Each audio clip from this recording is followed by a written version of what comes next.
नमस्कार, बहुत स्वागत है आपका। मैं हूं सूर्या त्रिपाठी और आप मुझे इस वक्त डिजिटल मीडिया के प्लेटफॉर्म पर देख पा रहे हैं। भारतीय जनता पार्टी 2024 की रणनीति को लेकर जिस तरीके से आगे बढ़ रही है वो वाकई में दिलचस्प है। लेकिन सबसे ज्यादा डर भारतीय जनता पार्टी को यह जरूर सता रहा है कि 2024 की अगर नैया पार की जाए तो कैसे की जाए। ये हम इसलिए कह रहे हैं क्योंकि भारतीय जनता पार्टी ने जिस तरीके से क्षेत्रीय दलों के साथ अलग अलग राज्यों में संपर्क करना चाहा, क्षेत्रीय दलों को अपने साथ एनडीए में शामिल करने की जिस तरीके से उसकी कोशिश है वो वाकई में काबिल तारीफ है। लेकिन इस बीच आखिरकार क्षेत्रीय दलों को एनडीए के साथ कहीं ना कहीं यहां पर बहुत मुसीबत का सामना करना पड़ रहा है। ऐसा हम इसलिए कह रहे हैं क्योंकि जिस अंदाज में भारतीय जनता पार्टी 2024 का चुनाव लड़ना चाह रही है वो वाकई में एक बड़ी और मजबूत स्थिति के साथ, अहम रणनीति के साथ चुनाव लड़ना चाह रही है। भारतीय जनता पार्टी तमाम राज्यों में छोटे छोटे दलों के साथ गठबंधन करने की कोशिश में लगी हुई है, इस जुगत में लगी हुई है कि आखिरकार कैसे भी करके इन दलों को अपने साथ ले लिया जाए। बात अगर बिहार की करें तो यहां पर चिराग पासवान को साधना बीजेपी चाह रही है, सीट शेयरिंग को लेकर बातचीत चल रही है। लेकिन भारतीय जनता पार्टी का यह मानना है कि जिस राज्य में हम जिस दल के साथ संपर्क करें या फिर गठबंधन करें तो सीट शेयरिंग पर भारतीय जनता पार्टी ही तय करेगी कि कौन सा दल किस राज्य में कितनी सीटों पर चुनाव लड़ेगा। यानी कि 2014 के मद्देनजर और 2019 में जो परिस्थितियां बनी उन परिस्थितियों को दूर करके एक नई परिस्थिति के साथ चुनाव लड़ा जाएगा। क्योंकि 2014 में और 2019 के लोकसभा चुनाव में भारतीय जनता पार्टी तमाम ऐसे राज्यों में मजबूत नहीं थी जहां वो इस वक्त इस हाल में है कि अपने दम पर चुनाव लड़ पाएगी। और इसीलिए भारतीय जनता पार्टी अब ये समझने और समझाने का प्रयास भी कर रही है कि जो छोटे दल हमारे साथ आएंगे उन्हें सीट शेयरिंग को लेकर हमारे हिसाब से राज्य में चलना होगा। यानी कि हम तय करेंगे कि कौन से दल को कितनी सीटें देनी है। बात अगर हम पंजाब की करें तो एक बार फिर से शिरोमणि अकाली दल को भारतीय जनता पार्टी एनडीए में शामिल कराना चाह रही है और शिरोमणि अकाली दल से भी हरी झंडी इसकी मिलती हुई नजर आ रही है।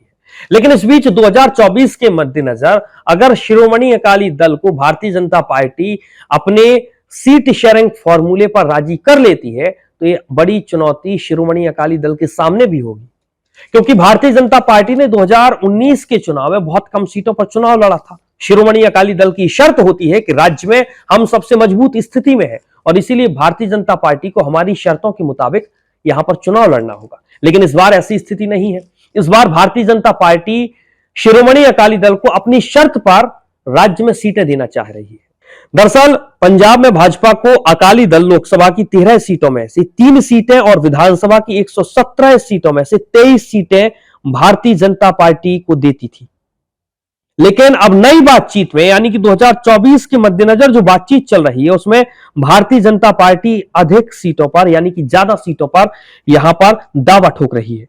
बीजेपी लोकसभा की 5 और विधानसभा की 46 सीटों से कम मानने को तैयार नहीं है पंजाब में।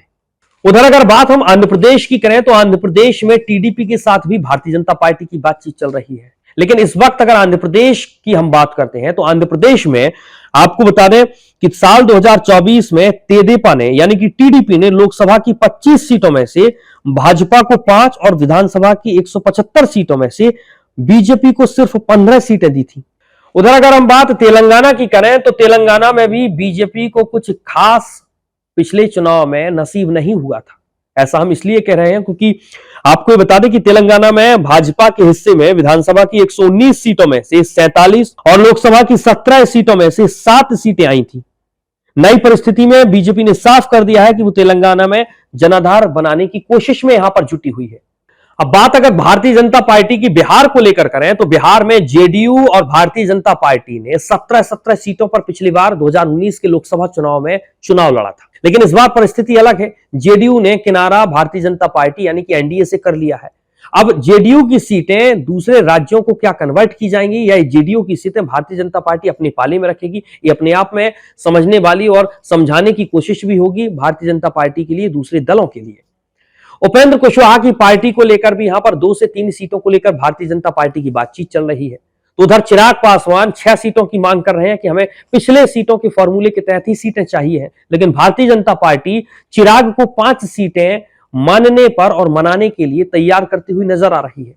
इसके अलावा हाल ही में जीतन राम मांझी एनडीए का हिस्सा हो चुके हैं, उन्हें 1 से 2 सीटों पर भारतीय जनता पार्टी देने पर विचार कर रही है। इसके अलावा तमाम दूसरे दल भी बिहार के हैं जो एनडीए के साथ संपर्क में हैं, उन्हें भी भारतीय जनता पार्टी साधने की कोशिश कर रही है। लेकिन सीट शेयरिंग की जहां पर बातचीत आती है तो भारतीय जनता पार्टी हथौड़ा अपना चलाना चाहती है कि तय हम करेंगे सीट किसे कितनी देनी है। तो 2024 की रणनीति को लेकर भारतीय जनता पार्टी ने तो साफ कर दिया कि जिस तरीके से वो छोटे दलों के साथ आगे बढ़ रही है, उसका मानना साफ है कि अगर भारतीय जनता पार्टी को 300 के पार सीटों के साथ आगे जाना है 2024 के नतीजों में, तो छोटे दलों को साथ जरूर लेना होगा। और इसीलिए भारतीय जनता पार्टी ने इसके लिए रणनीति अभी से शुरू कर दी है, छोटे दलों को मनाने के लिए भी। अगर सभी क्षेत्रीय दलों के साथ बीजेपी की बात बन जाती है तो बीजेपी के लिए बल्ले बल्ले है। अगर कहीं ना कहीं महाराष्ट्र भी बीजेपी के साथ निकलता हुआ 2024 में नजर आया तो बीजेपी के लिए चुनौती बहुत बड़ी है। चुनौती बहुत बड़ी इसलिए भी है क्योंकि विपक्षी एकता उसके सामने है। तो इसीलिए हमने कहा भी है कि 2024 को लेकर भारतीय जनता पार्टी को कहीं ना कहीं ये डर सता रहा है कि क्षेत्रीय दलों को साध कर चुनाव लड़ना होगा। अगर नहीं लड़ा तो शायद नतीजे अगर हमारे अनुरूप नहीं हुए तो बहुत कठिनाई होगी। ये वीडियो आपको कैसा लगा और इस वीडियो के बारे में आप क्या सोचते हैं, कमेंट करके जरूर बताइएगा। नमस्कार।